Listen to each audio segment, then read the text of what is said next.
Yang motivasi sholatnya hanya menuntaskan kewajiban saja. Yang penting sudah sholat. Mau khusyuk atau tidak itu bukan persoalan. Ya, maaf, mau lambat atau cepat itu bukan urusan. Yang penting saya sudah sholat. Jadi kalau ditanya, Pak kok cepat sekali? Ya kan yang penting sudah sholat. Masya Allah, gitu kan? Baca apa tadi? Ya kan sudah hafal, Al-Fatihah dibaca tiap hari misalnya. Ada jawaban seperti itu. Nah itu golongan yang pertama. Jadi kewajibannya terangkat tapi tidak mendapat manfaat dari ibadahnya.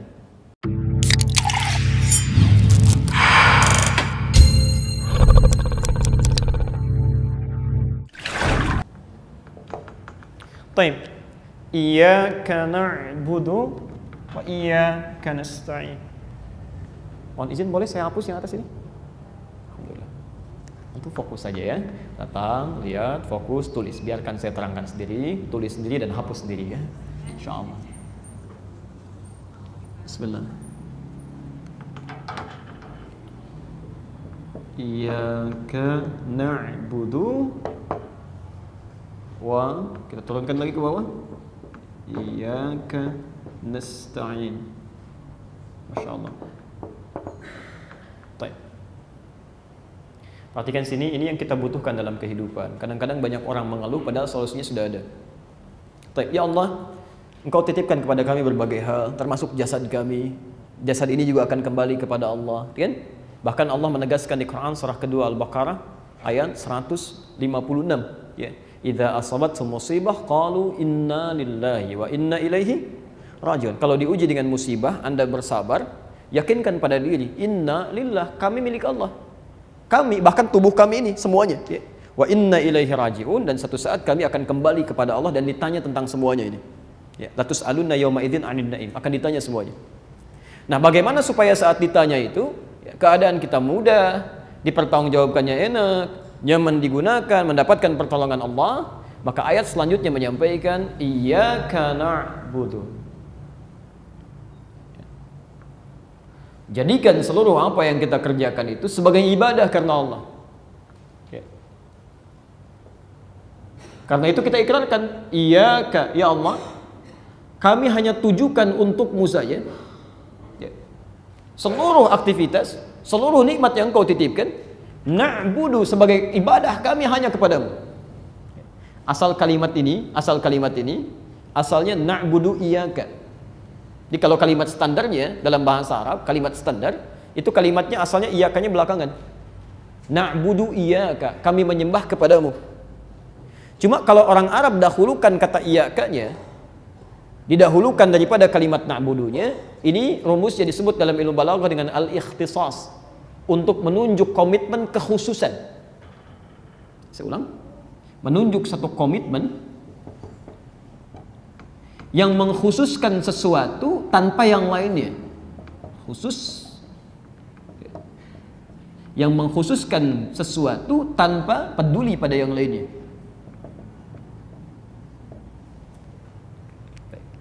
Mohon izin saya pelankan sedikit ritmenya karena kita sudah sampai pada inti bahasannya. Perhatikan gambarannya. Kalau Anda katakan na'budu iyyaka, itu masih standar. Ya Allah, kami siap menyembahmu. Ya. Demikian. Tapi kalau ada kepentingan lain, Anda bisa abai. Misal, Bapak Ibu mau sholat ya, subuh jam berapa sekarang? Misal 4.45 gitu ya, 4.45. Bapak mau sholat, Masya Allah, sholat menyembah Allah. Kita katakan na'budu iyyaka, kami akan menyembahmu. Kita mau sholat. Tapi begitu mau sholat, tiba-tiba bolanya belum selesai. Masya Allah, pertandingan Madrid lawan Sevilla kan belum selesai sampai babak perpanjangan waktu, misal. Ya azan sudah manggil. Maka ketika orang-orang cuma mengatakan na'budu iyyaka, dia masih peduli pada yang lainnya. Mungkin simpan dulu. Ya, mohon maaf, TV-nya teruskan dulu, sholatnya simpan dulu. Begitu selesai tayangan bolanya, baru kemudian sholat. Sama ibu juga ya, Masya Allah. Begitu sedang nawar, misal ya, di Mall Kelapa Gading sedang nawar sesuatu, tiba-tiba azan berkumandang, Allahu Akbar, Allahu Akbar. Di sana ada musalla. Ibu sholat dulu atau nawar dulu? Alhamdulillah, begitu ibu mau sholat, tiba-tiba di suara itu setan masuk ke situ mengatakan diskonnya naik 95%. Sholat dulu atau kembali nawar? Tidak mudah gitu ya. Itu nggak mudah. Tidak mudah ya. Baik, pelan-pelan. Saya kembalikan. Nah, kalau kita mencoba menepikan ya, yang lainnya selain satu hal tertentu, pokoknya saya mau fokus pada yang ini, yang lain enggak. Itu rumusnya dalam bahasa Arab, dahulukan iyaka-nya ke depan, pekerjaannya diakhirkan. Seakan-akan kalau Anda sudah mengatakan iyaka hanya untuk Allah saja, maka yang lain itu hilang. Yang lain hilang. Maka kalau orang sudah iyaka saat dia mau beribadah, maaf, dia mau sholat dia nggak peduli. Ya. Apakah ada situasi misalnya acara di TV, pekerjaan yang tidak terlampau penting, ya, dia nggak akan peduli. Yang penting sholat ya kerjakan. Ya. Bapak juga sama dalam Jumat itu kenapa disandingkan dengan jual beli? Ya. Dengan jual beli. Bahkan di ayat ke-11-nya ada isyarat bahwa ada orang-orang yang tega mengabaikan Jumatnya demi kepentingan bisnisnya. Ada bisnis ditanda tangan, proyeknya miliaran terjadi pada saat Jumat. Dia tinggalkan Jumatnya, dia kejar bisnisnya. Bisa terjadi gitu ya. Bisa terjadi. Zaman Nabi pernah ada yang begitu di awal-awal masa Jumat karena belum tahu. Pernah. Sampai turun ayat, "Wa idza ra'au tijaratan aw lahwan faddu ilaiha wa tarakuka qa'imah." Kata Ibnu Katsir ketika beliau sedang khutbah, ditinggalkan oleh banyak orang, tersisa tinggal 12 orang saja. 12 orang. Ya. Nah, ada rumus nanti di tafsir, kalau ada kejadian tidak disebutkan orangnya, kapan kejadiannya, itu pertanda kejadian dimaksud akan berlangsung di masa berbeda dengan tokoh yang berbeda. Bisa ada, bisa didapati. Ya. Nah, orang iyaka tidak begitu. Begitu dia katakan iyaka, cuma Allah aja, yang lain enggak. Yang lain enggak. Nah, yang menarik, ini poin kita. Na'budu, kami akan jadikan semua nikmat yang Allah titipkan untuk kepentingan ibadah saja. Allah titipkan nikmat mata, maka mata akan digunakan untuk kepentingan ibadah. Lisan digunakan kepentingan ibadah. Telinga digunakan kepentingan ibadah. Sampai ujung kakinya. Ini baru tubuh. Ya. Belum pakaian. Jadi Anda dikasih pakaian fungsinya apa? Bukan untuk pamer. Bukan untuk ria. Bukan untuk dilihat orang. Ya. Tapi bagaimana Allah suka dengan pakaian kita? Dipakai sholat nyaman, kan? Masya Allah. Dipakai ibadah nyaman. Bagaimana dengan kendaraan? Sama. Ya, jadi ketika Allah titipkan motor kepada Anda, mobil kepada Anda, hakikatnya bukan untuk memudahkan urusan dunia saja, tapi bagaimana caranya jadi ibadah. Ya. Maaf kalau cuma kendaraan aja, jangankan orang Islam, non-Muslim pun punya. Apa yang mau dibanggakan? Sama-sama punyanya. Cuma harus beda antara kendaraan kita dengan kendaraan orang lain. Harus beda antara rumah kita dengan rumah orang lain. Ditulisin baiti jannati, rumahku surgaku, tapi orang rumahnya nggak pernah sholat. Rumahnya ke surga, yang orangnya enggak. Ini masalah kan? Jadi kalau Anda cuma punya rumah, non-Muslim pun punya rumah. Bahkan hewan pun ada yang punya rumah sekarang. Ya, Masya Allah. Ya, itu tidak menarik gitu kan? Jadi harus beda. Makanya ketika kita sholat, kita diingatkan lagi setiap sholat. Setiap sholat. Ayo kuatkan pada dirimu komitmen. Saya harus komitmen. Setiap yang dititipkan pada saya mesti jadi ibadah. Iyyaka na'budu, cuma untuk Engkau ya Allah. Untuk Engkau, itu bedanya. Ya. Jelas sampai sini ya? Pelan-pelan. Jadi kalimat yang pertama ingin menegaskan bahwa semua aktivitas kita, poinnya satu, mesti jadi ibadah. Karena ini tujuan hidup kita. Bukan untuk main, untuk ibadah. Quran surah ke-51 ayat 56. Posisi paling kanan sebelah atas di mushaf standar. Wa ma khalaqtul jinna wal insa illa liya'budun. Insyaallah. Wa ma khalaqtul jinna wal insa illa liya'budun. Tidaklah kami ciptakan jin dan manusia itu kecuali semua aktivitas yang ia kerjakan, nikmat yang melekat pada dirinya, untuk ia jadikan sebagai ibadah kepadaku. Kata Allah, sebagai ibadah. Masya Allah. Perhatikan kalimatnya di sini, wa ma khalaqtul jinna wal ins. Manusia disebutkan di sini dengan kata ins. Padahal manusia disebut dengan 5 nama di Quran. Ada bashar, terulang 35 kali dalam Al-Quran. Ada ins di sini disebutkan 18 kali dalam Al-Quran, bersanding dengan jin. Ada insan, Rahman 'allamal Quran, khalaqal insan, tersebut 65 kali dalam Al-Quran. Di 63 ayat, 43 surah yang berbeda. Ada nas, ya, Masya Allah, ini paling favorit. Qul a'udzu birabbin nas, ya, disebutkan 241 kali dalam Al-Quran. Dan Bani Adam atau Dzurriyyah Adam disebutkan di 7 ayat di dalam Al-Quran. Nah, yang di sini unik disebutkan ins. Ins itu bentuk tunggal dari nas, personal sifatnya. Seakan-akan Allah ingin mengatakan, hei, ibadah ini tidak hanya berlaku komunal, tapi semua orang, setiap yang bernama manusia, setiap personalnya mesti menjadikan semua aktivitas dan segala nikmat yang melekat pada dirinya untuk ibadah. Dan setiap kita akan ditanya tentang ibadah kita itu. Gak bisa diwakilkan. Fulan, bagaimana hidup kamu? Ya Allah, saya wakilkan aja sama dia supaya bisa bicara. Gak bisa. Antum silakan pejabat paling hebat punya jubir, ketika nanti ditanya oleh Allah nggak bisa. Ya Allah, saya punya jubir, dia aja yang ditanya jangan saya. Nggak bisa. Nggak bisa, ya semua akan ditanya. Karena itu sifatnya personal. Ya, wa ma khalaqtul jinna wal ins. Bisa Allah katakan begini, wa ma khalaqtul jan wan nas, bisa. Tapi kenapa menggunakan kata ins? Ingin menunjukkan bahwa esensi ibadah berlaku bagi setiap person yang tercipta. Sebaliknya kalau ada manusia diciptakan oleh Allah, lantas dia tidak beribadah, maaf, maka ada yang keluar dari hakikat kemanusiaannya. Ya. Kalau dalam bahasa bebasnya, kamu bukan manusia gitu. Kamu manusia itu untuk ibadah, untuk ibadah. Ya. Awas bahasa agak tingginya, deh, bahasa agak tingginya. Hati-hati, pelan-pelan. Jadi bagaimana caranya? Semua aktivitas kita, ya, masya Allah. Kemudian semua nikmat yang Allah titipkan kepada kita. Dari kita bangun tidur, sampai tidur lagi, mengecek semua inventaris yang ada di rumah, yang berkait dengan aktivitas kita, di kantor dan segalanya, bagaimana caranya semua mesti menjadi ibadah. Saya sampaikan hadis qudsi Pak ya, bukan yang ini. Lihat kalimatnya. Ibadi, hambaku kata Allah. Khalaqtuka lil ibadah, fala tal'ab. Saya ciptakan kamu untuk ibadah, jangan banyak mainnya. Wa qasamtu laka rizqaka fala tat'ab. Dan saya sudah siapkan rizki untukmu supaya kamu nggak capek. Jadi sebetulnya rizki kita sudah ada. Nanti pembahasan rizki saya terangkan bagaimana urutannya. Sudah ada. Ini jangan karena kesibukan kita ingin mendapatkan rizki tiba-tiba melupakan nilai ibadah. Perhatikan kalimat hadisnya. Kalau engkau masih mencari dunia meninggalkan ibadahmu, saya akan buat capek. La usallitanna lakad dunya. Saya akan buat capek kamu dengan urusan dunia, dan saya tidak akan berikan rizki kepadamu kecuali sesuai dengan hak yang harus engkau peroleh saja. Misal, ada orang kerja capek luar biasa, kerja keras, masya Allah, saking kerasnya berangkat gelap, pulang gelap, lupa sholat, lupa macam-macam. Lu menghasilkan 100 miliar, dia bangga, ini karena kerja keras saya dapat 100 miliar. Kata Allah, kamu gak usah bangga, memang rezeki kamu itu segitu. Kamu cari-cari pun dapatnya akan segitu juga. Jadi ngapain dibanggain? Ya, gak harus dibanggakan. Saya akan buat capek kamu sampai tidak akan kamu mendapatkan rezekimu kecuali sesuai yang telah saya tetapkan. Tapi kalau kamu ikuti ketentuan saya, tidak kamu tinggalkan ibadahnya, maka kamu akan saya buat tenang dalam kehidupan dan Allah berikan rezeki sesuai dengan yang kamu butuhkan. Ini selesai. Jadi kalau kita ibadahnya nyaman, jalan dengan tenang, demi Allah saya katakan rezeki akan datang. Ya, nanti dalam bahasan yang khusus, wa mimma razaqnahum yunfiqun, kita akan bahas. Ada rezeki yang kita kejar, ada rezeki yang mengejar-ngejar kita. Masya Allah. Bahkan diantaranya min haitsu la yahtasib, yang tidak disangka-sangka. Ada orang mengatakan nggak nyangka saya dapat ini. Emang nggak usah disangka. Dia datangnya dari rezeki yang tidak disangka-sangka. Jadi jangan nyangka. Pasti ada gitu ya. Pasti ada. Anda bayangkan, rizki yang kita cari disebut dengan adlullah, keadilan Allah. Rizki yang mencari-cari kita disebut dengan fadlullah, keutamaan dari Allah. Makanya orang katakan hadza min fadli rabbi.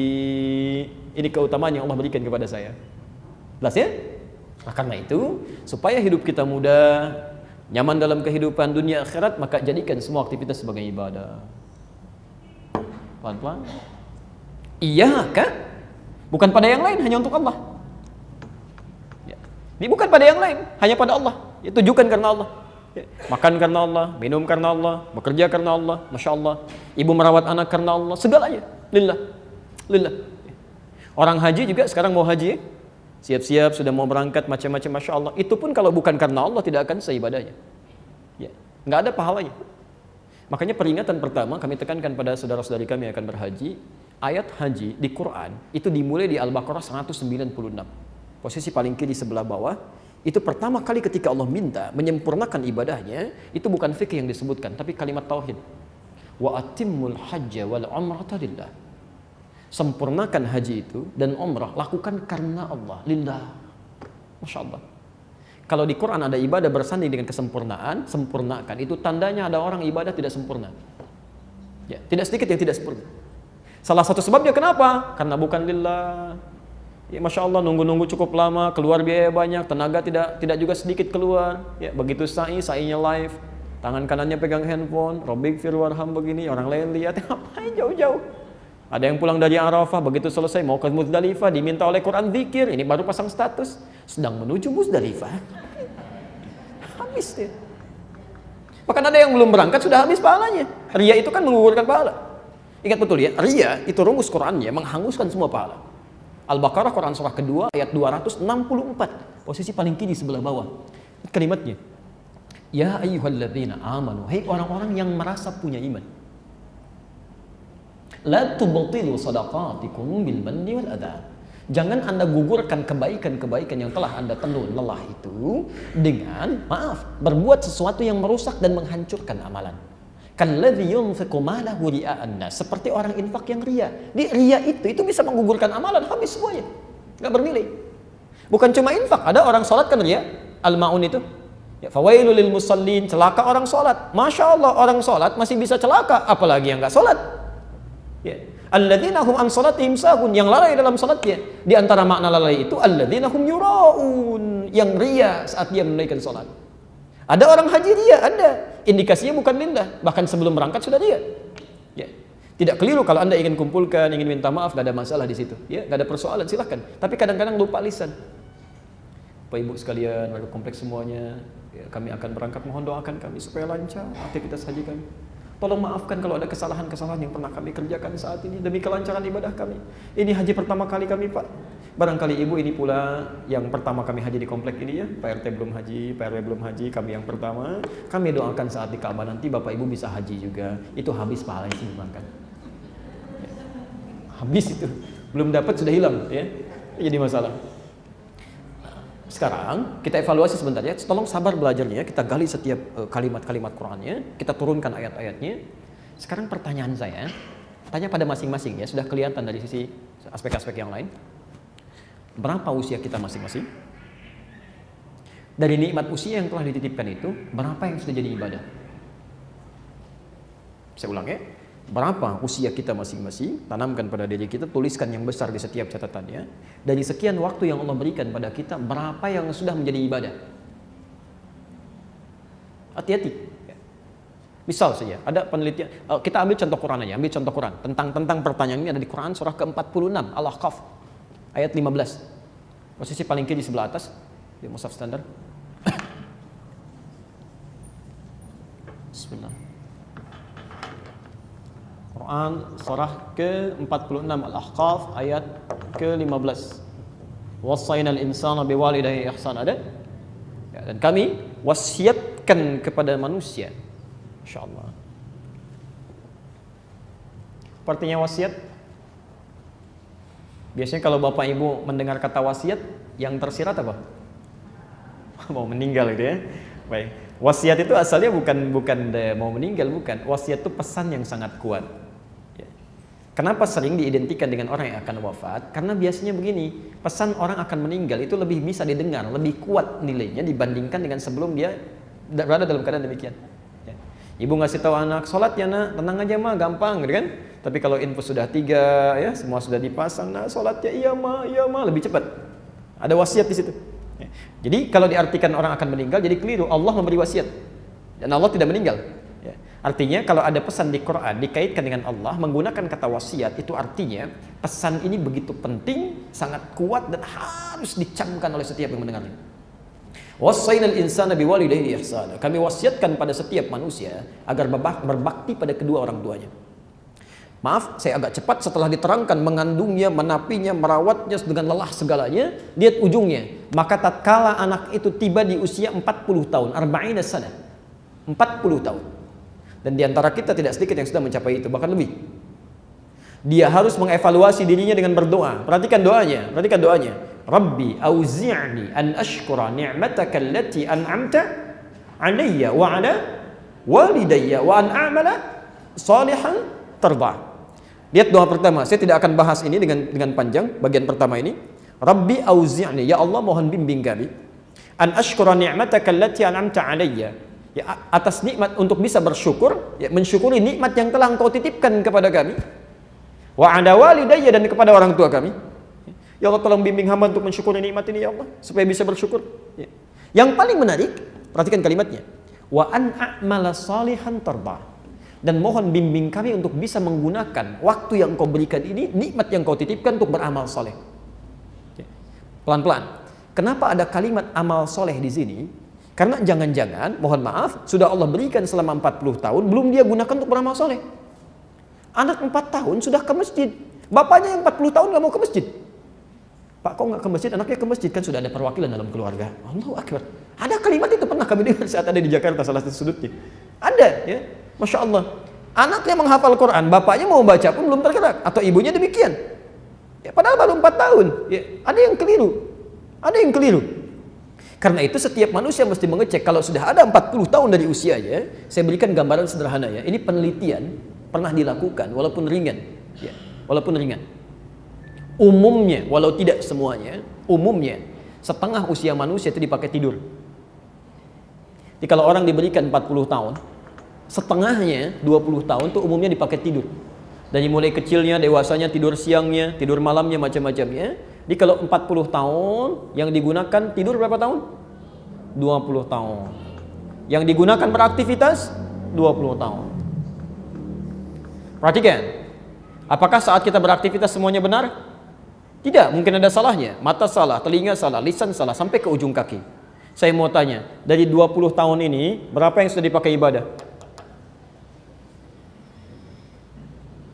Baik, ya. Misal, jangan terlalu pesimis, ambil setengahnya. Bisa 10 tahun. 10 tahun. Jadi kalau orang usia 40 tahun, yang bernilai dalam pandangan Allah, misal saja, ya dari 40 tahun ini cuma 10 tahun, bekal yang dibawa pulang. Pertanyaan kami, berapa dosanya? Sudah tadi ya, setengah kita ambil misal. Dari 10 tahun ini, pertanyaan selanjutnya, maaf, dari 10 tahun ibadah, apakah sudah pasti diterima? Belum. Apa syarat diterima? Ikhlas. Quran surah Al-Bayyinah 98 ayat ke-5. Wa ma umiru illa liya'budullaha mukhlishina lahuddin. Dari 10 tahun ibadah, berapa tahun yang ikhlas? Salat yang ikhlas, baca Quran yang ikhlas, infak yang ikhlas. Misal ambil 5 tahun setengahnya, misal saja 5 tahun. Jadi orang usia 40 tahun membawa bekal yang tidak bermasalah kepada Rabbnya, misal cuma 5 tahun saja, dosanya berapa tahun? Ya, coba dicek. Dan dalam keadaan ini masih menginginkan untuk bisa masuk surga. Masya Allah, kan aneh dia, aneh ya. Pasti ada yang salah, pasti ada yang keliru, ya. Ada yang keliru. Ya. Perhatikan pelan-pelan ya. Kalaupun misalnya orang ini dosanya berimbang, taruhlah dari semua ini diabaikan, dosanya 5 tahun juga 1 hari. 1 hari aja. Ya, Masya Allah. Ada orang punya amal baik 5 tahun, amal jeleknya 5 tahun 1 hari. Masih banyak yang mana amalnya? Yang jeleknya masuk ke mana? Ya. Fa amma man khaffat mawazinu fa ummuhu hawiyah.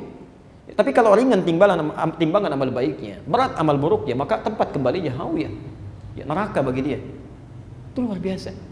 Karena itulah kita minta kepada Allah supaya dibimbing untuk beramal soleh. An a'mala solihan. Yang jadi masalah, orang beramal soleh pun belum tentu Allah ridha. Ini jangan anda kira kalau anda baru salat Allah terima, belum tentu. Belum tentu. Karena orang salat pun kata Quran itu ada 2 jenis. Quran surah keempat, An-Nisa ayat 103, posisi paling kanan di atas ke pertengahan sedikit. Fa idza qadaytumus shalah fadhkurullaha qiyaman wa qu'udan wa 'ala junubikum. Masyaallah. Fa idza qadaytumus shalah, kalau anda waqaf di sini baca Qurannya. Fa idza qadaytumus shalah, maka jika salat telah tuntas Anda tunaikan. Maka jika kewajiban salat telah Anda tuntaskan, kalau wakaf di sini, ini kata para ulama menunjuk pada golongan yang pertama, yang motivasi salatnya hanya menuntaskan kewajiban saja. Yang penting sudah salat. Mau khusyuk atau tidak itu bukan persoalan. Ya, maaf, mau lambat atau cepat itu bukan urusan. Yang penting saya sudah salat. Jadi kalau ditanya, "Pak, kok cepat sekali?" Ya, kan yang penting sudah salat. Masya Allah, gitu kan? Baca apa tadi? Ya kan sudah hafal, Al-Fatihah dibaca tiap hari misalnya. Ada jawaban seperti itu. Nah itu golongan yang pertama. Jadi kewajibannya terangkat tapi tidak mendapat manfaat dari ibadahnya. Ya, yang kedua, fadhkurullaha. Maka salat yang dia lakukan akan langsung mengingatkan dia dengan Allah. Ya, Masya Allah. Jadi kalau orang salatnya berhasil, makanya disebut salat dari kata silah. Silah itu nyambung, tersambung erat. Jadi kenapa disebut salat? Karena ibadah salat ini melatih kita untuk tersambung dengan Allah dalam setiap liku kehidupan kita. Jalan ingat Allah, duduk ingat Allah, Masya Allah, mau tidur pun ingat Allah. Itu fungsinya. Ya, coba dari sekian salat yang telah kita tunaikan, berapa yang menjadikan kita ingat pada Allah? Jangan-jangan baru keluar salat tidak ingat dengan Allah. Ada yang begitu, Bu. Ya. Kan jadi aneh ya, ada orang keluar dari rumah Allah kehilangan sandalnya, padahal baru salat. Apa yang salah? Artinya saat dia gunakan sandal dia nggak ingat. Sebab kalau ingat Allah tidak mungkin orang yang ingat Allah melakukan maksiat, itu mustahil. Orang mau minum, ketika dia akan minum ingat Allah seperti yang kami sampaikan, maka dia akan tidak akan pernah menyentuh minuman yang tidak disenangi oleh Allah, karena dia sedang ingat dengan Allah. Dia tahu Allah melihat, dia tahu Allah mendengar. Orang yang ingat Allah karena didengar oleh Allah, punya sifat as-sami', maka dia tidak akan mengeluarkan kalimat-kalimat yang tidak Allah sukai. Semua. Maka dari itu kembali lagi, berapa aktivitas kita yang sudah menjadi ibadah. Itu pun yang sifatnya iyaka karena Allah, bukan karena yang lain. Karena itulah mari kita evaluasi ketika kita mengatakan dalam sholat iyyaka na'budu, itu kita sedang berkomitmen. Dicek lagi Pak Bu, ya Allah, apa salah saya sampai saya sholat ini? Apa yang kurang-kurangnya, apa yang belum jadi ibadah? Dievaluasi. Sangat-sangat luar biasa kalau ada orang setelah sholat tiba-tiba dia keluar dari komitmennya, padahal baru menyampaikan pada Allah barusan, saya mau ibadah, tapi dia melanggar kata-katanya sendiri. Itu ada yang berbahaya di situ. Ya. Makanya kalau kita sholatnya benar, itu baru selesai sholat saja, Masya Allah, kesalahan kita sepanjang bukan dosa besar, itu antara sholat ke sholat bisa terampuni. Ya. Pernah dengar hadis ini? Hadis Muslim, nomor hadis 223. As-salawatu ila as-salawat, wal jumu'atu ila al-jumu'ah, wa Ramadan ila Ramadan, kaffaratun lima bainahunna.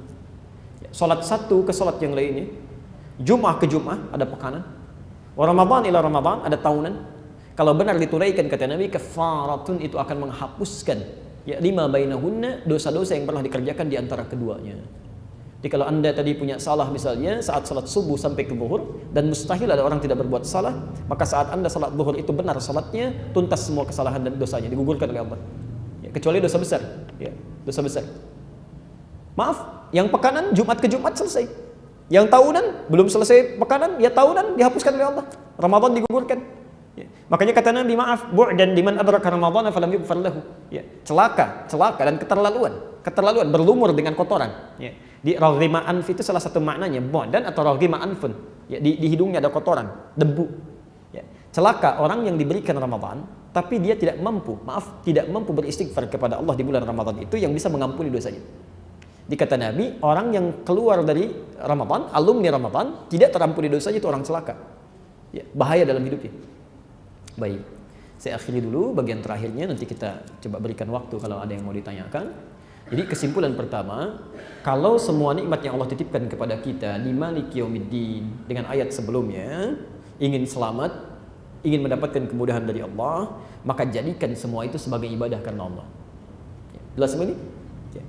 Maaf, kedudukan, mohon izin saudara kami para ikhwan, jika teman-teman ada yang dititipkan oleh Allah kedudukan, artinya ibadah antum ada di situ.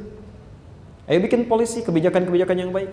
Ya. Misal antum jadi ketua RT atau ketua RW, bikin surat aja ke keluarga muslim.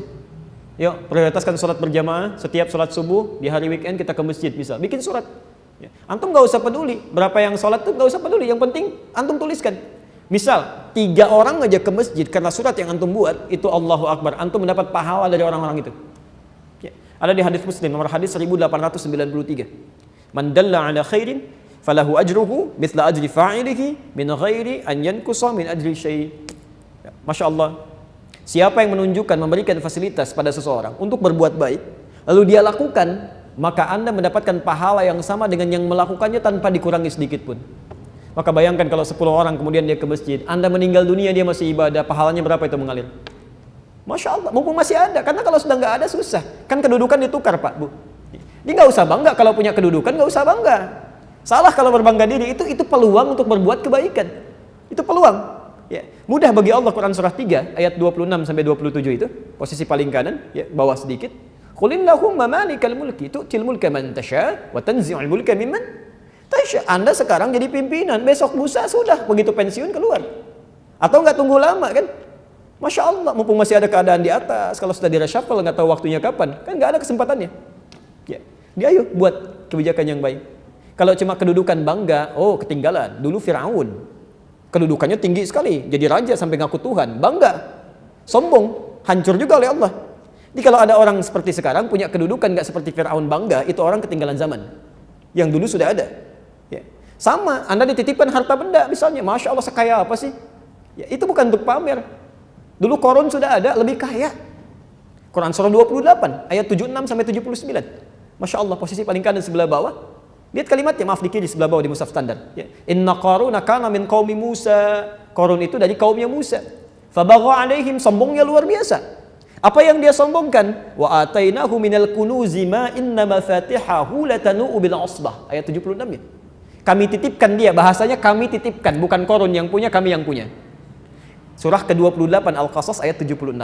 Kami titipkan pada Qarun harta yang melimpah, sampai-sampai kunci Pak, kunci berangkasnya saja Bu, tidak sanggup dipikul oleh 10 orang terkuat di zamannya. Lu bayangkan. Ya. Antum kalau punya kunci berangkas, biasanya disembunyikan apa dipamerkan? Pasti disembunyikan, masa dipamerkan? Antum foto, plak, ya, buat di Instagram, kunci berangkas saya itu cari masalah gitu ya.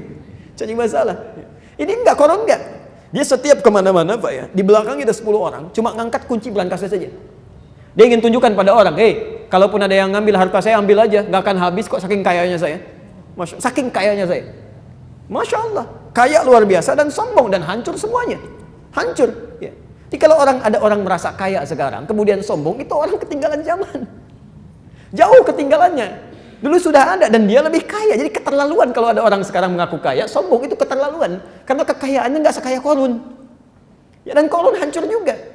Perhatikan ketika Allah meluruskan Qarun ini di ayat 77-nya, wabtaghi fima ataqallahu daral akhirah wa la tansa nasibaka minad dunya. Kami titipkan ini bukan buat pamer, tapi supaya engkau menggunakannya untuk kepentingan ibadah, mencari tempat terbaik di akhirat. Nanti pulang ke rumah, coba cek di keluarga. Karena masing-masing anggota keluarga itu diberikan titipan yang berbeda.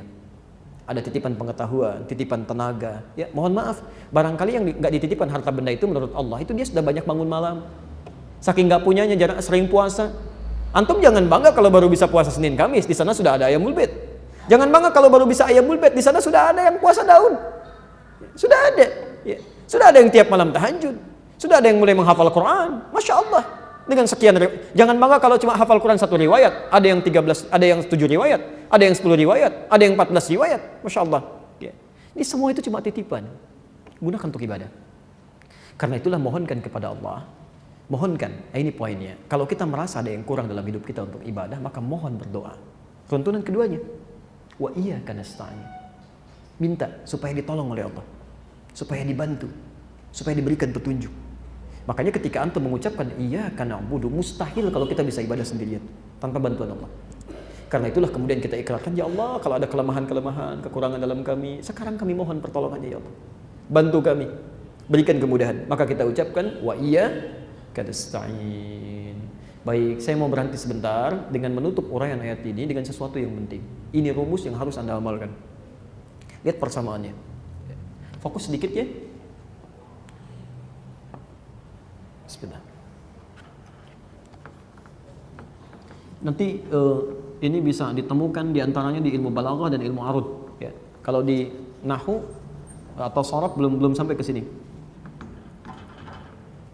Lihat saya teruskan rumusnya ya. Kenapa saya berikan wawu di sini dan iyyaka nasta'innya pindah ke sini? Wawu itu di antara rumusnya, di antara maknanya itu bisa berarti persamaan, equal, hal yang sama.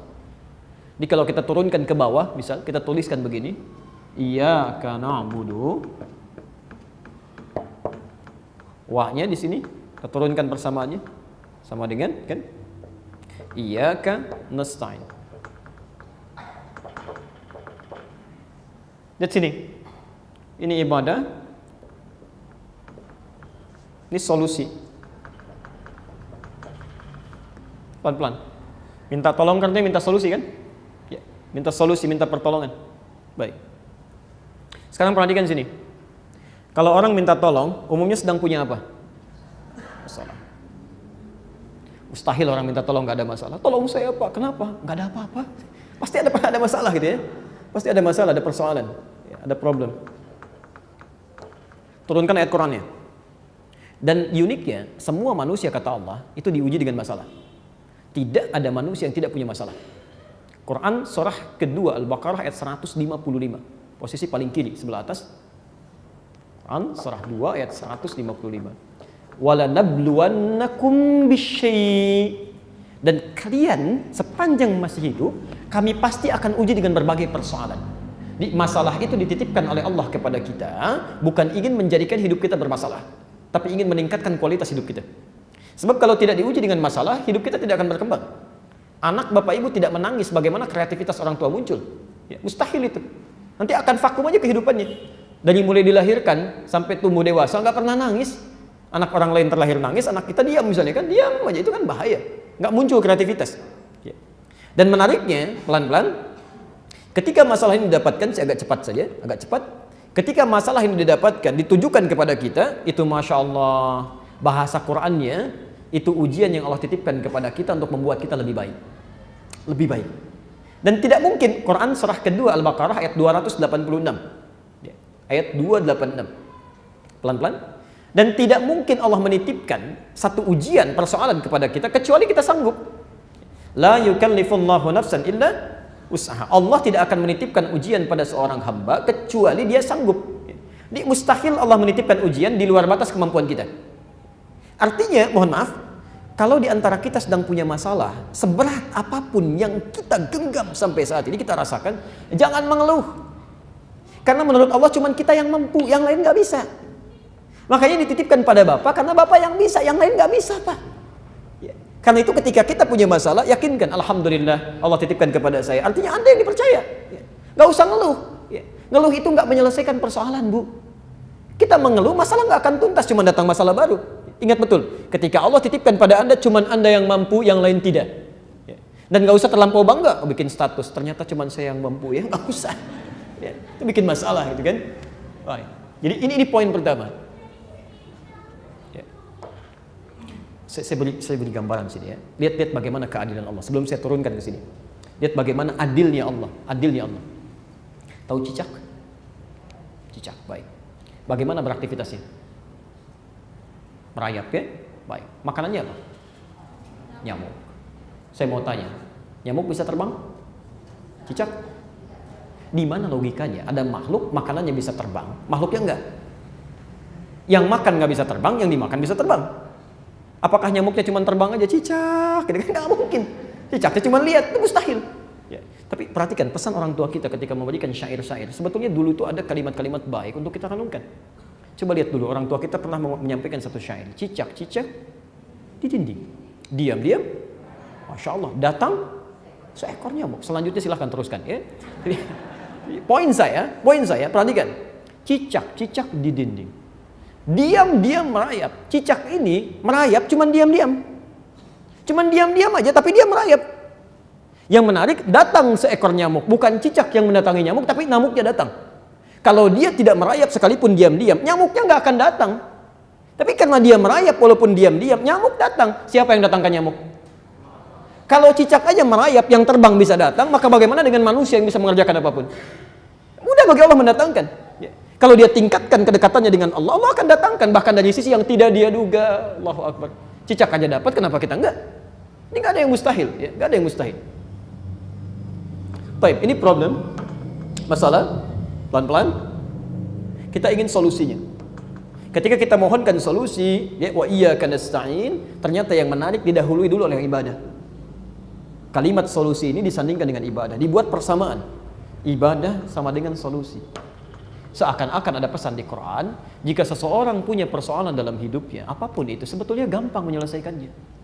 Yang punya solusi Allah, yang punya rizki Allah, kenapa nggak didekati pemilik solusinya?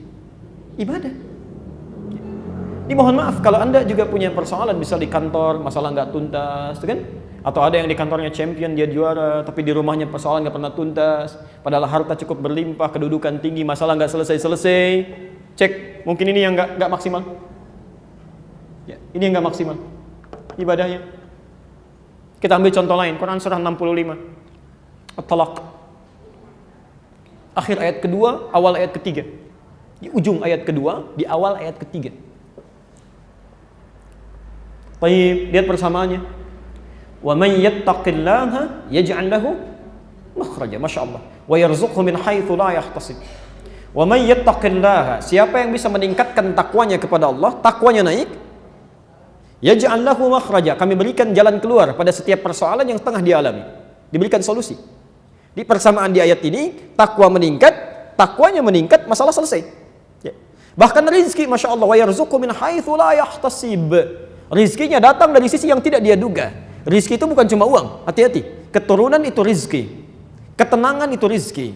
Kadang-kadang ketenangan itu bisa lebih penting dibandingkan dengan harta yang kita lihat dan kita pegang. Ya. Saya sering tanyakan, Bapak Ibu mau pilih mana? Kaya tapi gelisah atau miskin tapi tenang dan tidak ada pilihan ketiga. Itu nggak mudah, kan? Ini ingin menunjuk bahkan ketenangan itu penting dalam satu peristiwa. Ya, hati-hati ya. Baik. Jadi kalau Anda tingkatkan takwa, itu masalah selesai. Rizki datang. Dan takwa disebutkan di Quran sebanyak 115 kali. Dengan derivasi yang beda-beda. Ya, kata-kata yang beda. Ada muttaqin, yattaqun, tattaqun, ya, ittaqillah, macam-macam. Ya. Kalimat takwa ini kalau disebutkan di Quran selalu bersanding dengan ibadah, amal soleh. Coba cek kalimat takwa pertama di Quran, bersanding dengan amal soleh. Al-Baqarah ayat 2 dan 3. Dzalikal kitabu la raiba fihi hudal lil muttaqin. Siapa orang takwa ini? Ayat 3-nya. Alladzina yu'minuna bil ghaib wa yuqimunas shalah, salat, amal soleh. Jadi kalau orang salat ini masalah selesai. Puasa ujung-ujungnya takwa. Lihat Al-Baqarah 183, posisi paling kiri sebelah atas. Ya ayyuhalladzina amanu kutiba alaikumus shiyam kama kutiba alal ladzina min qablikum la'allakum tattaqun. Takwa lagi. Di rumusnya gampang. Kalau antum ingin menyelesaikan persoalan dalam hidup, dekati yang punya solusi dengan meningkatkan takwa. Caranya ibadah. Tingkatkan ibadah. Dan ini yang dilakukan oleh para nabi dan rasul. Masya Allah. Kita ambil contoh ya. Contoh terakhir kita tutup di sini. Quran surah 21 Al-Anbiya. Ini paling komplit dan ini kalau isyarat Qurannya akan dialami oleh setiap makhluk yang hidup. Quran surah 21 ayat 83 sampai 92. Catat saja dulu nanti dibuka kemudian ayat 83 sampai 92. Ini ibu dan bapak sekalian, saudara-saudariku, ini adalah gambaran dari Quran tentang kisah para nabi dan orang saleh yang mengalami persoalan dalam hidup. Ada yang sakit parah luar biasa. Ada yang masalah dengan keturunan. Ada yang masalah, dengan aktivitas yang menghimpit sampai gelap mata. Ya, sampai gelap mata. Tapi semua dibebaskan oleh Allah. Dan kalimat menariknya di ayat-ayat ini adalah orang-orang yang punya masalah serupa dengan ini kami akan berikan solusinya kalau mengerjakan amalan yang sama dengan mereka. Saya kasih satu contoh saja ya di rangkaian ayat ini tentang Nabi Ayyub di ayat ke-83-nya sampai 84. Perhatikan kalimatnya, wa ayyuba idnada rabbahu rabbi anni massani yadhurru wa anta arhamur rahimin. Ada ayat ini? Quran surah 21 ayat 83. Wa ayyuba, biasanya kalau dalam bahasa Arab kalimat pertama dalam satu rangkaian kata itu biasanya menggunakan harakat dhammah rafa. Al-masjidu kabirun, hampir tidak dikatakan al-masjidah. Selalu ya. Al-malu wal banuna zinatul hayatid dunya, ya. Pelan-pelan. Di sini pakai a. Wa ayyuba. A itu harakatnya, fathah, kasrah atau dhammah? Fathah, apa artinya fathah? Fataha, iftahil bab, apa artinya iftah? Fathah. Buka, terbuka. Fathah itu sesuatu yang terbuka. Wa ayyuba, dan kami buka kisah Ayub ini untuk menjadi inspirasi bagi siapapun yang melihat dan mempelajarinya. Ada ilmu nanti untuk membaca itu ya, di antaranya di ilmu arud. Kenapa harakatnya fathah, nasab, kuat, nasab itu kuat. Seakan-akan ingin katakan kami buka kisah Ayub ini supaya jadi inspirasi untuk Anda menjadi motivasi yang kuat dalam kehidupan. Idnada rabbah, ketika beliau menyeru pada Tuhannya, diuji dengan penyakit luar biasa, Bu ya. Ya, tapi jangan ngarang ya. Ini tidak disebutkan penyakitnya apa, cuma kondisinya luar biasa parahnya. Ya, ada yang berspekulasi mengatakan penyakitnya itu penyakit kulit, ya. Kemudian ada belatungnya, begitu mau sholat dicopot dulu, setelah sholat dipasang lagi, nggak ada kerjaan ngarang-ngarang begitu, ya. Itu nggak ada. Itu zamannya Ali bin Abi Thalib, kalau ada yang seperti itu, besoknya nggak ngajar lagi. Nggak ngajar lagi, itu cerita-cerita yang muncul di masyarakat yang tidak ada sumbernya. Jangankan hadis sahih, hadis palsu aja nggak ada. Tidak ada. Itu karangan Israiliyat yang kemudian dipopulerkan kembali. Taib. Penyakitnya luar biasa, cuma diisyaratkan tidak pernah, mohon maaf, dialami oleh orang sebelumnya dan tidak akan diderita oleh orang setelahnya. Dan bukan cuma penyakit ini saja, kalau dirinci, ayat yang dituliskan sampai 84, ujiannya itu tiga. Ya. Ayub ini kan orang kaya, Masya Allah. Kemudian keturunannya luar biasa, ya. Ada 12 anaknya, kaya, semua sehat-sehat, kuat, kan?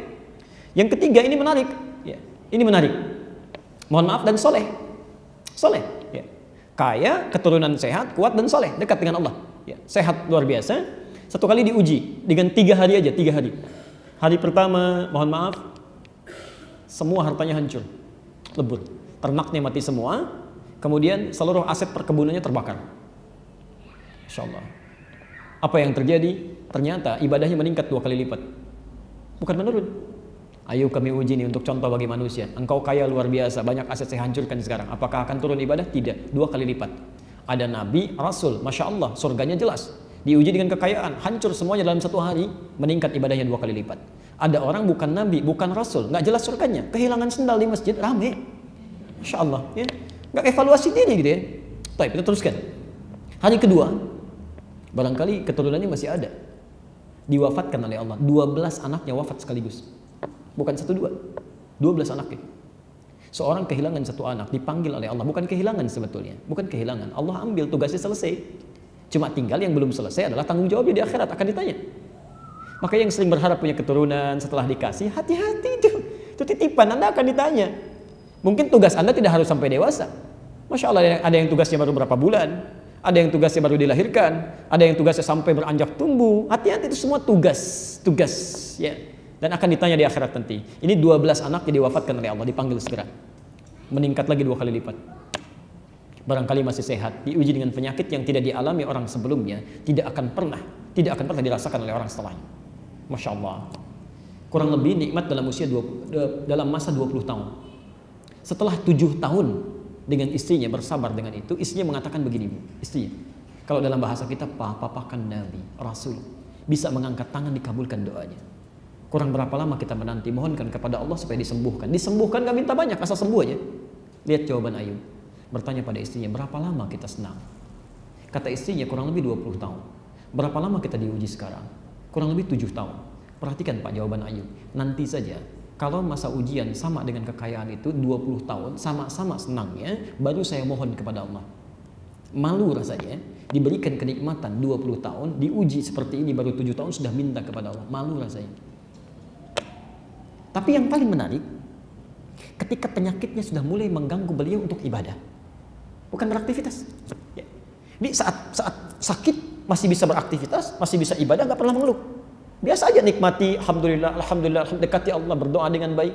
Tapi yang paling menarik, ketika penyakit ini sudah mengganggu Ayub untuk ibadah. Sesuatu yang mengganggu dalam bahasa Arab disebut dengan durrun. Jamaknya dorra. Nanti ada godaan-godaan dalam hidup ibu, bapak sekalian yang akan mengganggu secara fisik pada kita. Ya. Di antaranya Al-Baqarah, Quran surah 2 ayat 214. Posisi paling kanan sebelah bawah. Ya. Am hasibtum an tadkhulul jannata wa lamma ya'tikum mathalul ladzina khalaw min qablikum masathumul ba'sa wad-dharra. Ada penyakit yang mengganggu, ya. Ada godaan secara fisik, ya. Kalau Ayub kena penyakit fisik luar biasa, barangkali kita kasih hujan, ya, mulai kena fisik macam-macam. Nah, ini penyakitnya sudah mengganggu kepada ibadah, sulit untuk ibadah, ya. Kalau kita mau sholat susah gitu ya, baru berdoa. Masya Allah. Apa doanya? Perhatikan doanya. Rabbi anni massaniya dhurru wa anta arhamar rahimin. Perhatikan kalimat doanya. Ya Allah, penyakit ini sudah mengganggu saya untuk bisa mantap menunaikan ibadah kepadamu. Ya Allah, penyakit ini sudah mulai mengganggu saya dalam ibadah nih, sudah gak nyaman lagi ibadah. Sedangkan kau yang paling sayang kepada saya.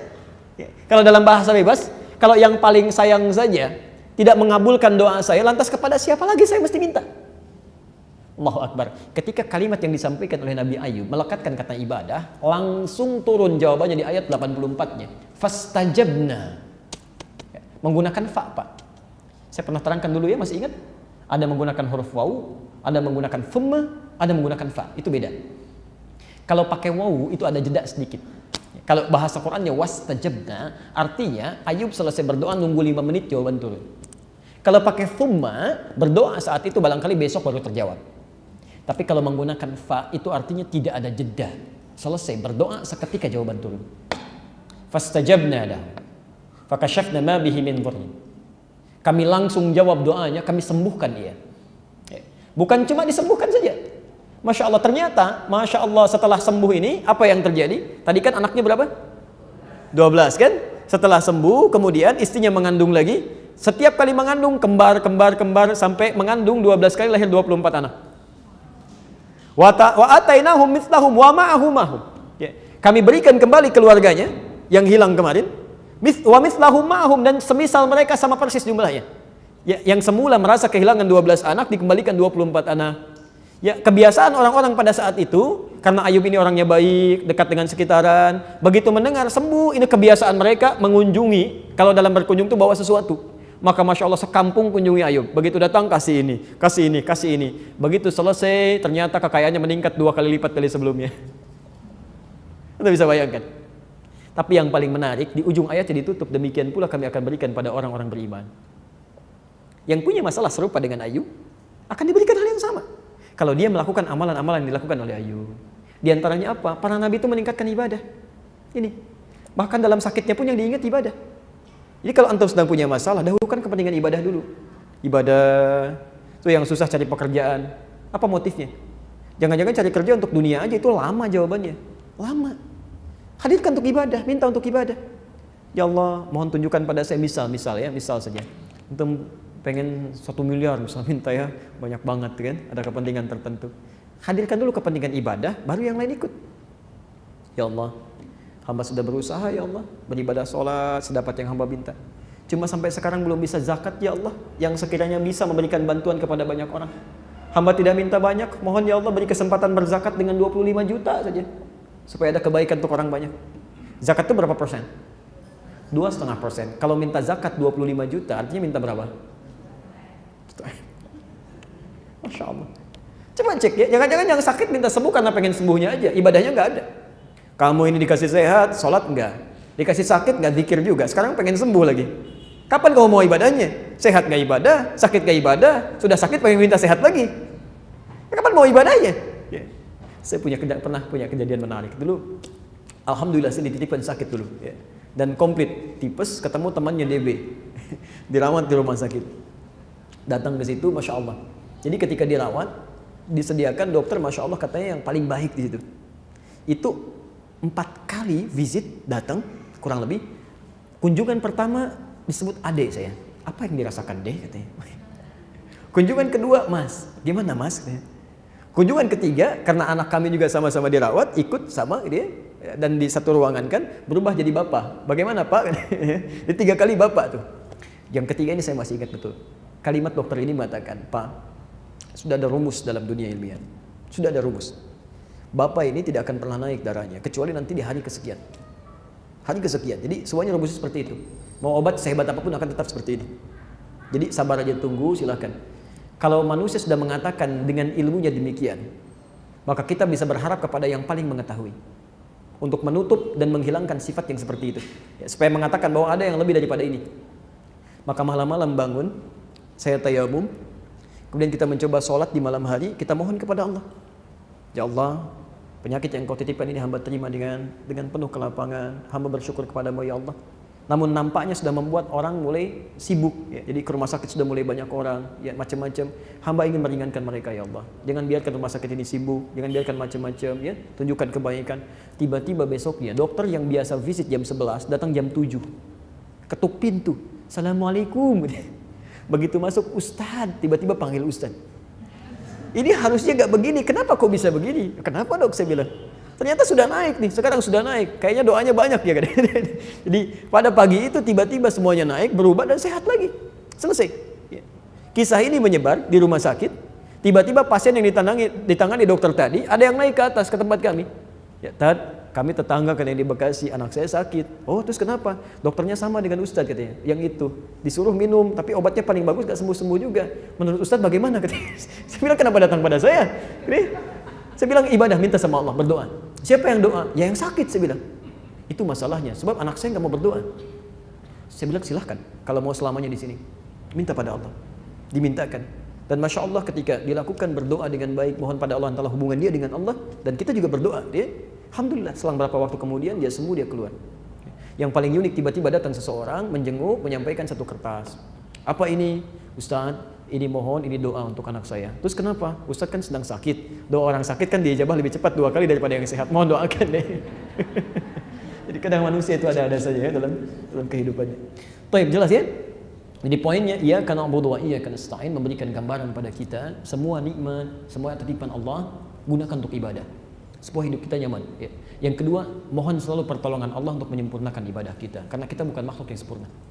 Yang ketiga, setiap Anda punya kesulitan dalam hidup, maka Selalu tingkatkan ibadah untuk memudahkan itu. Saya bacakan hadis terakhir sebelum saya jawab barangkali satu atau dua dari sini.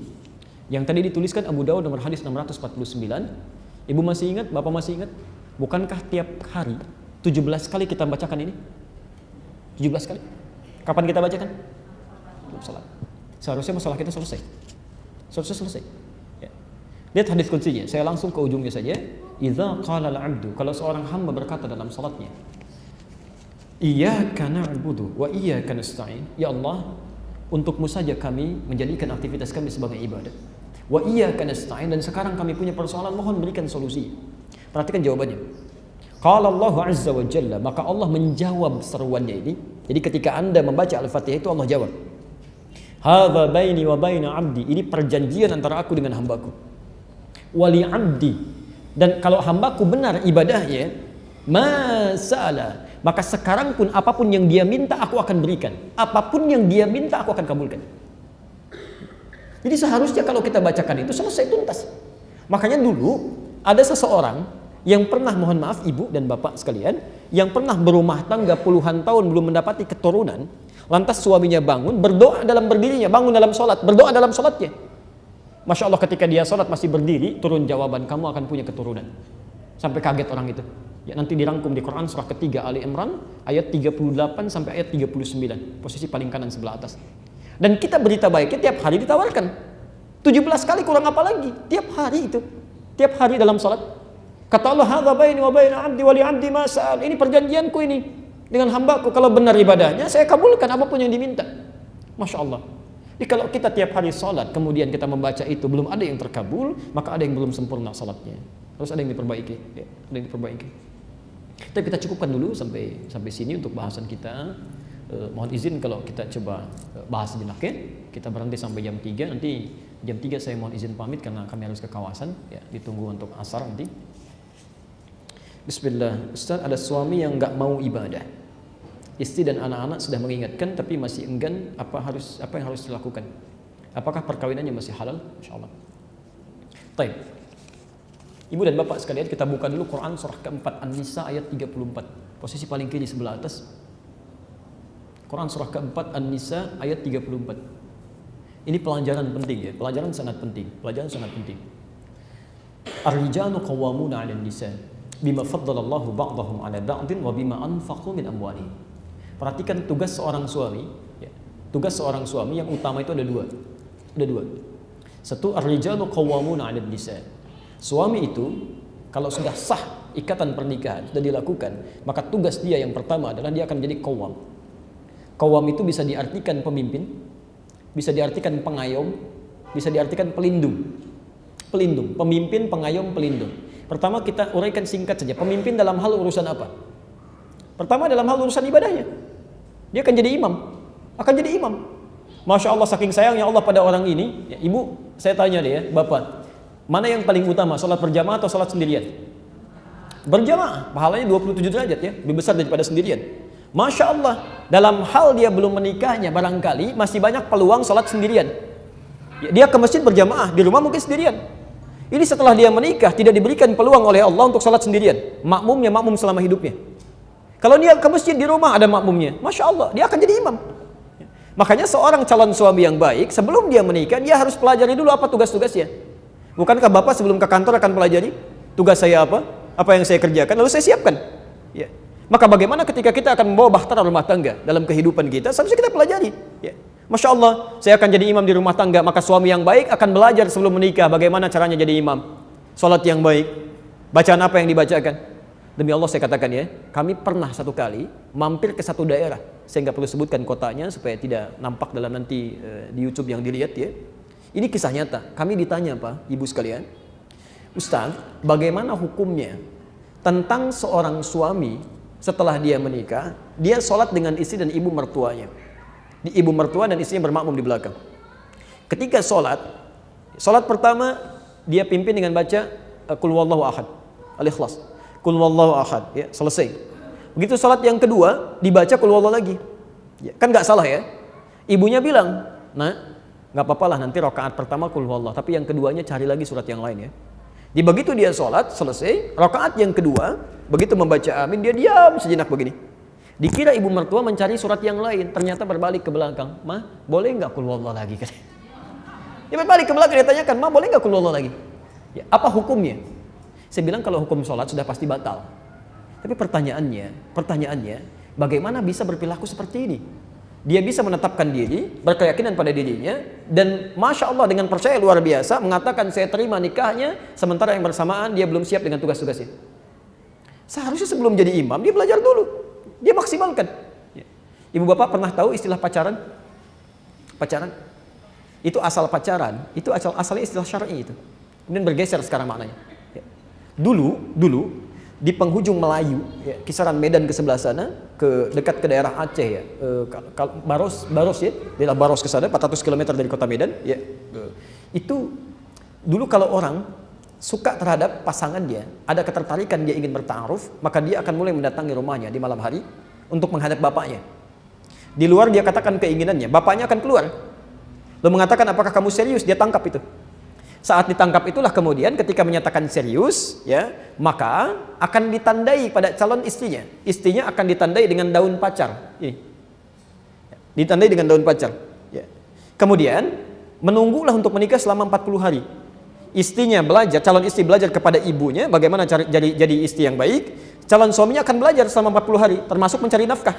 Nah, masa menunggu ini disebut dengan pacaran. Pacaran, dipacari maksudnya diberikan daun pacar. Jadi asalnya syar'i di sini. Syar'i. Jadi pacaran itu bukan jalan-jalan, muda-mudi, Masya Allah. Ya belum sah tiba-tiba jalan berduaan, naik beca sama-sama, seakan beca milik berdua, tukang becanya nggak ada gitu kan. Macam-macam di sini kan. Jadi asalnya bukan begitu, asalnya ada konseling. Ada konseling, ya. Dan itu dipraktikkan di Malaysia. Di Malaysia. Sekarang begitu ya. Jadi kursus dulu macam-macam. Sekarang kami robah polanya ketika kami bikin institut di Bekasi, Quantum Akhir Institute. Itu saat biasanya kalau datang mau menikah, saya selalu sampaikan, ya nggak ada prewedding yang sifatnya maksiat. Kalau mau ini kami buatkan buku, datang silahkan anaknya ke sini, kita berikan pendidikan, ini caranya, ini yang kamu siapkan. Ini, dan masanya cukup jauh sehingga bisa belajar. Ya, bisa belajar. Ya.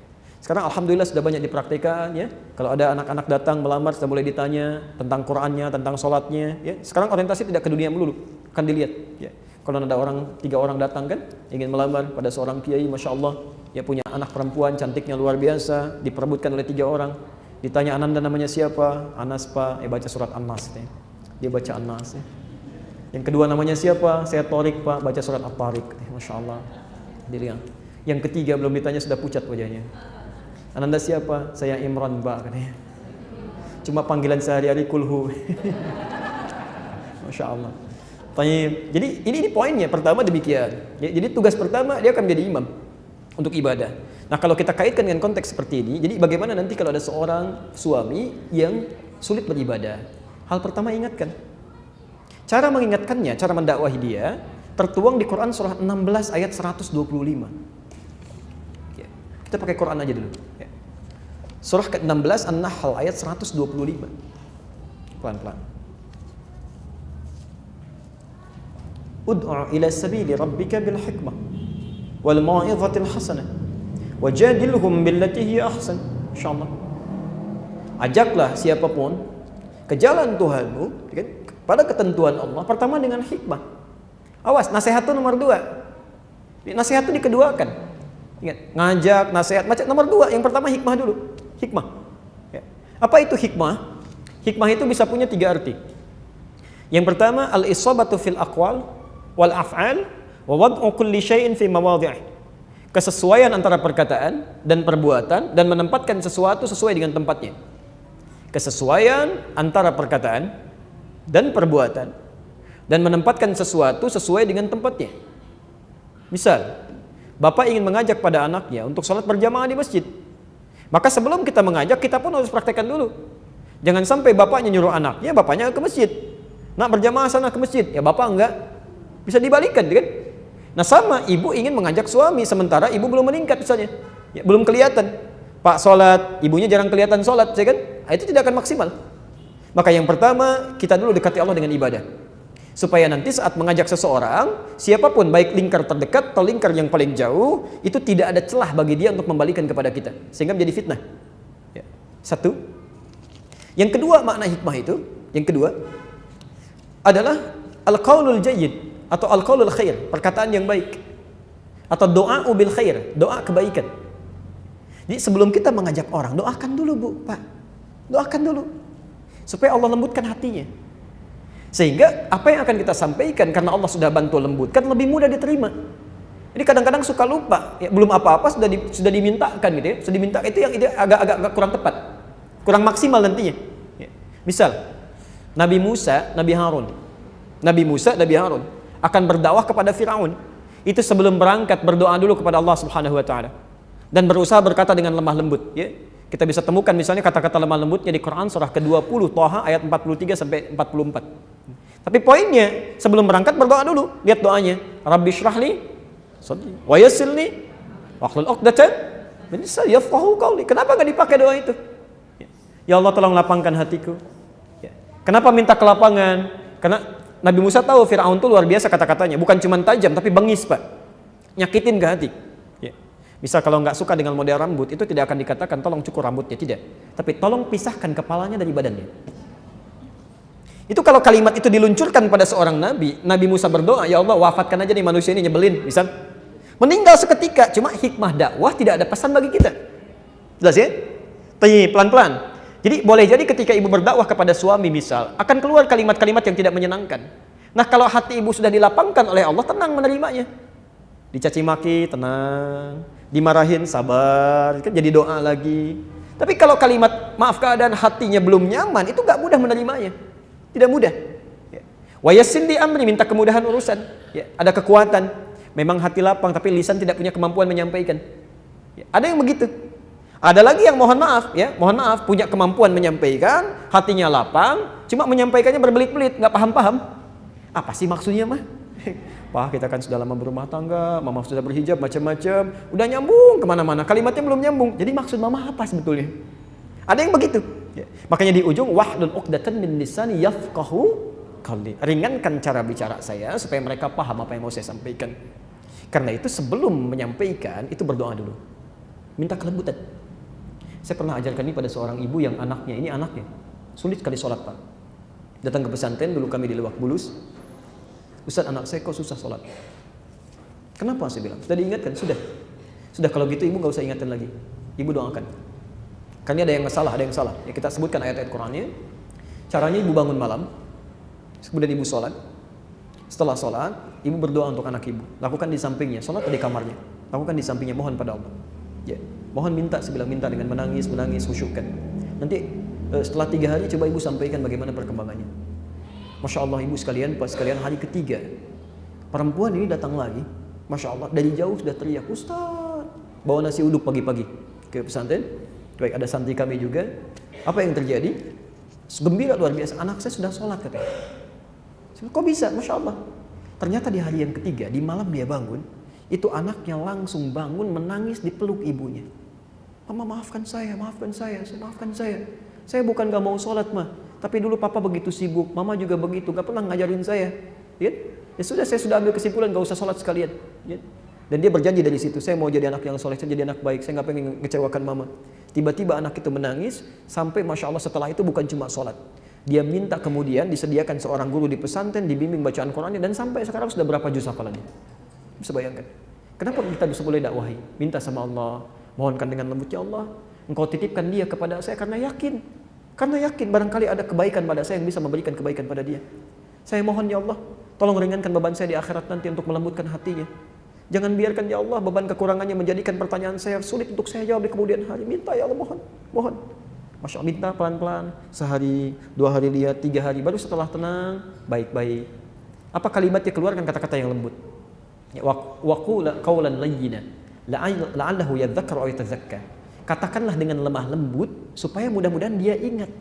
Dia. Masya Allah. Ini ada Firaun, orang paling jahat di muka bumi, didakwahi oleh orang nabi, 2 orang nabi, orang paling soleh di zamannya. Nabi ini diminta oleh Allah berkata yang lemah lembut. Ada orang bukan nabi, bukan rasul, tidak lebih soleh dibandingkan dengan Musa, berdakwah kepada orang yang tidak jahat, tidak lebih jahat dibanding Firaun. Kenapa harus berkata kasar? Ini masuk dengan kelembutan, Bu. Pak, terima kasih telah menjadi pendamping mama dalam kehidupan. Alhamdulillah. Sampai hari ini menjadi lebih baik rasanya. Alhamdulillah. Ya, siapa dulu dong papa ya, nggak usah diungkit-ungkit lah. Biasa kan boleh ke hati, tenang. Tapi rasanya nggak nyaman, Pak. Ya, ada yang kurang nyaman. sudah berhijab, sudah macam-macam. Kalau malam suka nangis, takut ketika di akhirat nanti kita berpisah. Kenapa, Ma? Suka lihat kalau orang lain kok bisa sholat ke masjid, kan? Mama suka ditanya, kenapa papa nggak begitu? Anak-anak dan sebagainya, malu Pak kalau lihat anak sholat, lihat papa enggak. Sulit. Mama sudah berdoa, sudah berusaha. Tolong bantu mama dengan cara apa lagi? Mama mesti mengatakan sesuatu supaya papa bisa sholat sama-sama. Pelan-pelan, ya. Hari pertama belum masuk, hari kedua, hari ketiga, insya Allah. Yang lembut masuknya. Ingat tadi yang pemimpin siapa? Di rumah tangga, suami kan? Baik, apa ciri khas pemimpin? Ciri khas pemimpin apa, Bu? Mengatur, apa lagi? Membantu, apa lagi, Pak? Ciri khas pemimpin itu tidak mau dipimpin. Ciri khas pemimpin tidak mau dipimpin, hanya menerima usulan, tidak menerima saran. Kadang-kadang cara masuk istrinya itu keliru, menjadi pemimpin langsung. Jadi salah gitu. Keterimanya nggak enak. Memang isinya bagus, cuman caranya nggak bagus. Begitu pulang dari taklim, belajar tentang ruku yang baik, cara ruku yang bagus. Begitu pulang ke rumah, lihat suami rukunya nggak bagus. Ya, begitu datang, Pak, coba di sini. Kenapa? Mama belajar tentang ruku nih ya. Coba Papa ruku. Mama betul. Jadi masalah di situ. Harusnya dibalik. Harusnya dibalik. Pak, Mama belajar tentang ruku. Masya Allah, enak banget belajarnya tadi. Ini Pak, contohnya begini. Mama coba deh, sesuai teori ini. Mama pengen ruku. Bapak yang betulin ya. Papa betulin ya. Dengan contoh ini, Mama mau ruku sekarang. Masya Allah, enak keterimanya. Suami nggak minta pun bisa setelahnya langsung minta. Ibu nggak minta pun setelah ibu selesai, coba deh Papa mah lihat rukunya. Bisa terjadi. Karena kadang-kadang suka keliru cara masuknya gitu, itu poinnya. Itu poinnya. Nanti di fikih munakahat itu bisa dibahas ya. Saya kira silakan bersabar, ya, bersabar. Pertama doakan dulu, berdakwah dengan baik, dengan suara yang lembut, pelan-pelan, kecuali jika kemudian ada pelanggaran-pelanggaran syariat yang membahayakan kehidupan rumah tangga, bahkan madarat bagi nyawa dan ibadah. Misal suami pemabuk melarang Anda untuk ibadah, nggak boleh ibadah, nggak boleh macam-macam, maka di situ nanti ada syariat tuntunan yang lain, termasuk khulu. Ya, khulu itu artinya pengajuan untuk berpisah dari pihak istri dalam keadaan suami menolak, tapi sikap suami sudah membahayakan pada diri dan agamanya. Itu khulu namanya. Dan nanti pengadilan akan mencari bukti-buktinya, melihat kalau tidak mau berubah, nanti pengadilan fasakh, memisahkan hukumnya. Memisahkan hukumnya. Ya. Dia jangan ujuk-ujuk langsung kepada minta berpisah macam-macam, tidak. Cari dulu dakwahnya, barangkali di situ lahannya. Seorang sahabat pernah bertanya kepada Nabi, perempuan, suami saya begini, macam-macam. Ya. Apakah boleh saya berpisah? Ya. Kata Nabi, ada kemungkinannya. Orang ini mengatakan, tapi saya masih cinta. Masih cinta. Kata Nabi, maka dakwahi dia. Maka dakwahi dia.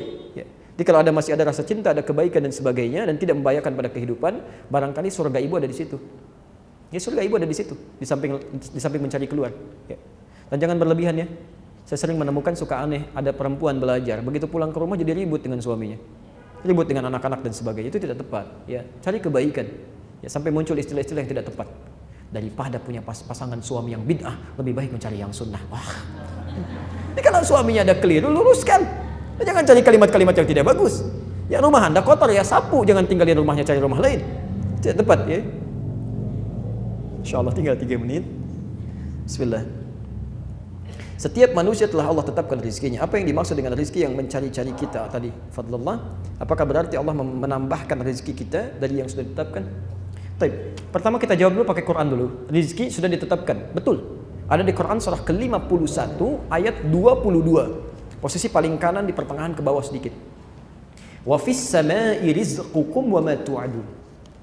Wa fis samai, dan di langit itu rizqukum, rizki Anda telah ditetapkan. Wa ma tu'adun, dan dijanjikan oleh Allah akan diberikan. Rizki kita sudah ditetapkan dan dijanjikan akan diberikan. Jadi mustahil ada manusia yang lahir ke muka bumi ini tidak memiliki rizki, itu mustahil. Ya, mustahil. Bahkan kata Nabi telah ditetapkan sebelum kita dilahirkan. Ya. Kalau Anda lihat yang paling gampang di Al-Arba'in An-Nawawiyah, posisi hadis nomor 4 dari Abdullah bin Mas'ud. Di kitab terjemahan posisi paling kiri, ya. Inna ahadakum yujma'u fi batni ummihi 40 yawman nutfah. Setiap Anda diciptakan, dibentuk oleh Allah di perut ibundanya 40 hari pertama baru berbentuk nutfah, percampuran antara spermatozoa dengan ovum. Thumma yakunu mithla dzalika 'alaqah. 40 hari kedua berbentuk 'alaqah, zirat yang mulai menempel di dinding rahim. Thumma yakunu mithla dzalika mudghah. 40 hari ketiga usia 4 bulan berbentuk mudghah, daging sekunyahan yang mulai punya bentuk. Ya, fayursalu ilaihil malak, maka usia 4 bulan ini diutus malaikat. Fayanfukhu fihi ruh, meniupkan ruh dengan izin Allah. Wa yu'maru bikatbi arba'in, dan diperintahkan menetapkan 4 hal. Pertama kali bikatbi rizqihi, menetapkan rizkinya. Jadi rizki kita itu sudah ditetapkan oleh Allah sebelum kita bahkan terlahir dan akan dibawa sampai kita menghadap pada Allah Subhanahu wa taala. Jadi tidak akan ada orang meninggal sebelum dicukupkan rizkinya. Jelas sampai sini? Baik. Pertama, maaf, rizki tadi ditetapkan di mana? Di langit. Kita hidup di mana? Di bumi. Masya Allah, maka rizki itu mesti turun ke bumi, ya kan? Mesti turun ke bumi. Karena itulah kemudian Allah turunkan rizki ini ke bumi. Al-Baqarah ayat 29, posisi paling kanan sebelah bawah. Huwallazi khalaqa lakum ma fil ardi jami'a. Dan kemudian Allah ciptakan, jadikan untuk kamu semua yang ada di bumi untuk kamu. Karena kamu tinggal di bumi, rizkinya kami turunkan ke bumi. Jelas ya? Rizki ditetapkan di langit, kita hidup di bumi, diturunkan ke bumi. Baik, sekarang ibu bapak tinggal di mana? Enggak, di Kelapa Gading.